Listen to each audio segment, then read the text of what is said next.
राम राम। कई लोग कहते हैं कि गुरु की क्या आवश्यकता है, हम पुस्तक पढ़ लेंगे, क्योंकि पुस्तक तो उस तक पहुंचाती है। हम उन्हें कहते हैं कि उस तक पहुंचने के लिए पुस्तक पढ़ाने वाला भी तो कोई होना चाहिए। आप अपने मन से, अपने दिमाग से ये सोच कर देखिए कि पुस्तक भी तो उसने लिखी जो उस तक पहुंचा हुआ है। इसलिए बिना गुरु के ज्ञान दिए आप कुछ नहीं कर सकते। आप देखिए, आप अंधकार में बैठे हों तो आपको दिखाई नहीं देता। एक दिया जला दो तो आपको दिखाई देना आरंभ होता है, लेकिन जब सूर्य का प्रकाश होता है तो आपको सब कुछ दिखाई देता है। आप ये सोचिए कि आप अंधकार में बैठे हैं, जो दिए की ज्योति है वो गुरु है, जो आपका सहायक बनता है, आपका मार्गदर्शन करता है, और जो सूर्य है वो भगवान है, जो आपके जीवन में प्रकाश फैला देते हैं। एक बार एक आश्रम में एक संत अपने कुछ सेवकों के साथ रहते थे। एक सेवक ने निवेदन किया, गुरुदेव, 1 माह के पश्चात मेरी बहन का विवाह है, मैं 10 दिन के लिए घर जाऊंगा। गुरुदेव ने कहा, ठीक है, चले जाना। जब 1 सप्ताह रह गया, उस सेवक ने फिर कहा, गुरुदेव, अब 1 सप्ताह रह गया, मेरी बहन का विवाह है, मैं 5 दिन बाद 10 दिन के लिए जाऊंगा। गुरुदेव ने कहा, ठीक है, चले जाना। सेवक के मन में यह था कि शायद गुरुजी मेरी कोई सहायता करेंगे। वो डर के कारण गुरुजी को कह नहीं पा रहा था।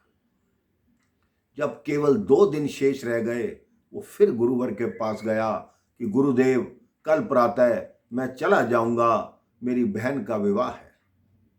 गुरुदेव ने कहा, ठीक है, कल प्रातः जाओगे तो मेरे पास ये 5 किलो अनार रखे हैं, ये तुम ले जाना।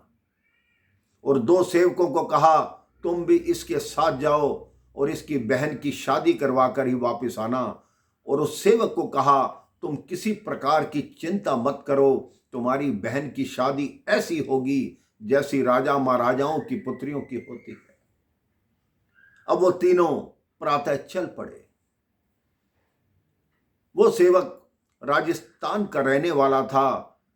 लगभग 100 किलोमीटर आने के बाद उसने बाकी सेवकों से कहा कि बताओ, गुरुजी ने मेरी कोई सहायता नहीं की, ये 5 किलो अनार दे दिए, मेरी बहन का विवाह है, मेरे पास पैसा नहीं है, बताओ मैं कैसे विवाह में जाऊं।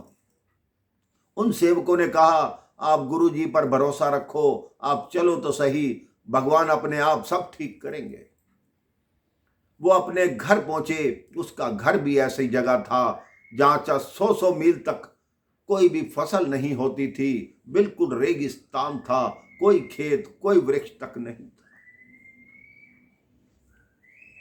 इधर उसी राजा की बेटी बीमार पड़ी थी।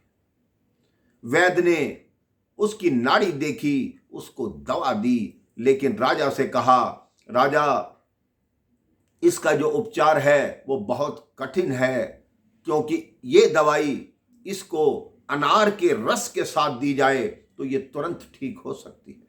राजा ने कहा, यहां कहां अनार मिलेंगे, यहां तो 100 मील तक फसल तक नहीं होती।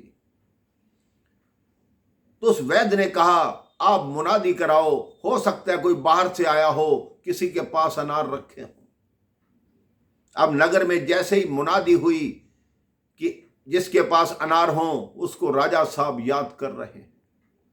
तो ये सेवक जिसको गुरुदेव ने 5 किलो अनार दिए थे, ये 5 किलो अनार उठाकर राजा के समक्ष प्रस्तुत हुआ।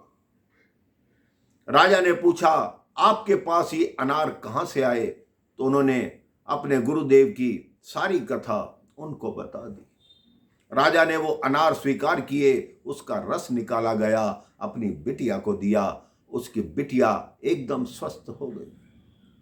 राजा ने कहा पूरी बहन की शादी नहीं है, अब ये समझो वो मेरी पुत्री की शादी है। राजा ने उस विवाह का पूरी व्यवस्था की और ऐसी व्यवस्था की जैसे राजकुमारियों के विवाह की होती है। जितने बाराती आए थे उनकी सेवा की गई, सबको आभूषण दिए गए, लड़की को इतना दान दहेज दिया गया कि लोग कहने लगे आज तक ऐसा विवाह हमने देखा ही नहीं। तब उस सेवक को अपनी गलती का एहसास हुआ कि मैंने सोचा गुरुदेव ने केवल 5 किलो अनार दिए हैं, इससे क्या होगा। वो मन ही मन खुद को कोसने लगा और जब आश्रम में वापस लौटा अपनी गलती के लिए अपने गुरु को प्रणाम करके क्षमा मांगी। आप भी अपने जीवन में सोच लीजिए, गुरु सदैव आपके हित की बात करते हैं। आपके जीवन को सही दिशा में चलाने के लिए कई बार वो ऐसी बात करते हैं जिससे आपका जीवन सीधे मार्ग पर चले। राम राम, जय श्री राम।